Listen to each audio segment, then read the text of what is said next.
They thought I drove a 10-year-old Corolla because that was all I could afford. Nobody in my family had ever asked to see my bank statement. They didn't need to. They'd already decided what it said. My name is Sarah Ashford. I'm 34. My parents believe I work the overnight shift as a freight dispatcher outside Columbus, Ohio, logging truck routes for $11 over minimum wage.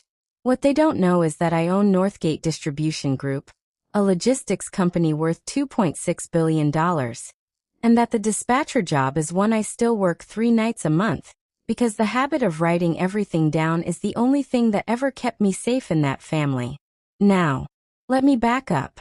Growing up in Marion County, being an Ashford meant something specific. My father, Crux, measured worth in job titles. My mother, Lalura, measured it in what other women at church were saying about her children. My older brother, Talon, was the son who measured up. On Christmas Eve, they invited me to celebrate his new position, Chief Executive Officer of Sterling Medical Supply, a salary of $286,000 a year. The invitation said to arrive early. I wore my work coat. I drove the Corolla. I wanted to see exactly how they'd treat the daughter they believed was broke, one more time, before anything changed. I had no idea, walking up that driveway, that in 48 hours I'd be sitting at the head of a boardroom table with my own name on the screen behind me. What happened at that dinner table took me most of the night to understand. My mother met me at the door, looked at my coat, and told me not to embarrass anyone in front of guests. Then she folded a stack of job applications under her arm like she was hiding a stain. Talon sat under a gold banner that read "Congratulations, CEO." He wore a new watch he kept turning toward the light. When my mother asked what Sterling was paying him, he said the number twice slow, so it would land. Sidera, his wife and Sterling's CFO, sat beside him in a cream-colored blazer, and accepted the compliments like she'd negotiated them herself. My aunt asked what I made an hour. My father compared me to Talon without blinking. Your brother understands responsibility, he said. You keep choosing jobs that let you disappear. I didn't argue. I've learned that explaining yourself to someone who's already decided not to understand you is a waste of good words. Then for a moment something shifted. Talon pulled me aside near the kitchen, away from the others, and told me he remembered when we were kids, how I used to cover for him when he broke curfew, how he never forgot it. He said he wanted me at his big meeting after Christmas. Sterling was pitching a distribution contract to some private logistics company out of Columbus, and he wanted his sister there, in his corner. For a few minutes, I let my guard down. It felt like the old Talon. Then he handed me a folder. Inside was an employment contract. My name was already typed on it. Executive assistant, $42,000 a year, reporting to him. This is your way out, he said. You'll finally see how a real company runs. I looked past him and saw my grandmother, Blythe, standing near the hallway, watching the whole thing without saying a word. Later, when I went to find her coat in the garage, she pressed something small and cold into my palm. A brass key. Your grandfather left something for you, she said. It's time you knew what. I closed my fingers around it and didn't ask a single question yet. But I already understood that whatever they had planned for me at that meeting after Christmas, it wasn't going to go the way they thought. I found out what my brother really planned before I found out what my grandfather really left me. The morning after the dinner, I drove to the bank downtown with the brass key still warm in my coat pocket. Inside the safe deposit box was a folder with my grandfather Huxley's handwriting on it, a copy of a disclaimer with my name forged on the signature line, and a stack of letters between my father and a family attorney. One letter was dated the year I was away at college in Oregon, notarized on a day I could prove, with transcripts and dorm records, that I was over 1,000 miles from Ohio. The last letter was from my father. It said the transfer of my share in the old rail-adjacent property near the Northgate terminal should stay quiet, because Sterling needed the collateral. One line was underlined twice. Sterling's lender must never learn Saren still holds a claim to that land. I sat in the small viewing room with the door locked and read it 3 times. I didn't cry. I photographed every page and sent it to my own legal team before I even left the building. You know that feeling when a suspicion you've been swallowing for years finally has a name? That was this. I had heard something else the night before, too. Standing near the hallway with my coat half on. Sidera was on the phone low, telling someone to adjust an inventory number before a lender's review. I didn't understand all of it that night. By the time I read my grandfather's letters, I understood every word. Sterling Medical Supply had requested a distribution meeting with Northgate 5 times over 2 years. Talon believed Northgate had sought him out because of his reputation. The truth was simpler.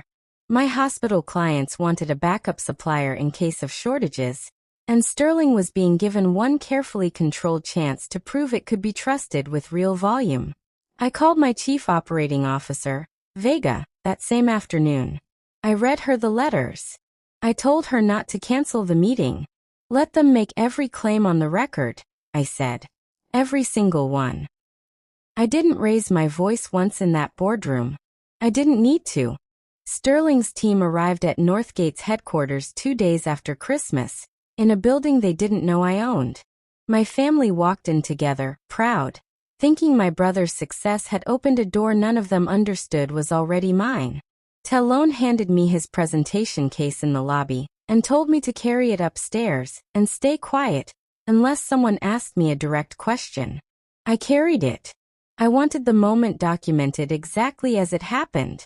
Upstairs, he told the room that Sterling's inventory was strong, its collateral was clean, and its internal controls had been independently reviewed. Sidera confirmed every number. My father, representing the family holding company, said the disputed property had been properly transferred with no competing claims. My auditor, Ashen, joined the call from a secured location. He laid out the record calmly. Inventory that existed on paper in 2 warehouses at once.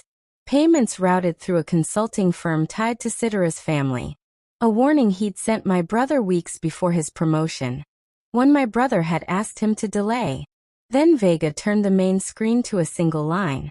Northgate Distribution Group. Office of the Founder. Saren Ashford. Nobody in that room moved for a long moment. My father took off his glasses and cleaned lenses that weren't dirty. My mother looked at my coat like it had lied to her. I opened my brother's and signed employment contract and set it on the table beside his presentation.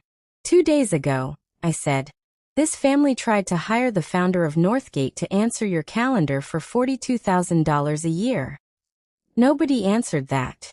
I asked one question quietly the same way I'd have asked it in an empty kitchen. Would any of this have been acceptable if I really were the dispatcher you thought I was? The silence answered for them. We didn't rescue Sterling that day. We offered Sterling's hospital customers direct support so patients wouldn't pay for the sins of the boardroom. But Sterling's own directors removed my brother within the hour, pending review. Sidera was terminated for cause 3 weeks later. Once the numbers she'd altered were traced all the way back. My father's letter, the one about the collateral, went to my attorneys the same afternoon. The land came back to me within the year, once a document examiner confirmed what I already knew about that signature. I still have the brass key. I keep it in the same coat pocket, the one they always assumed belonged to someone who had nothing. I didn't publish anything. I didn't need to. My mother mailed a box of old family photographs a few weeks later, asking for one more Christmas.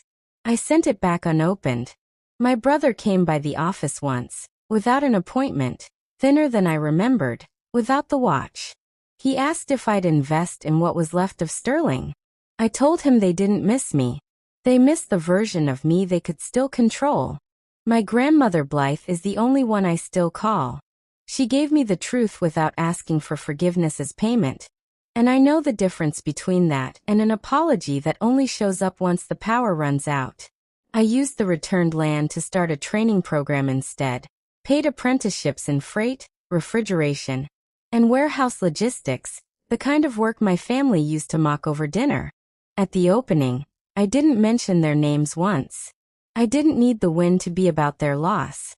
My grandfather kept a brass key in his desk for 40 years before he ever explained why.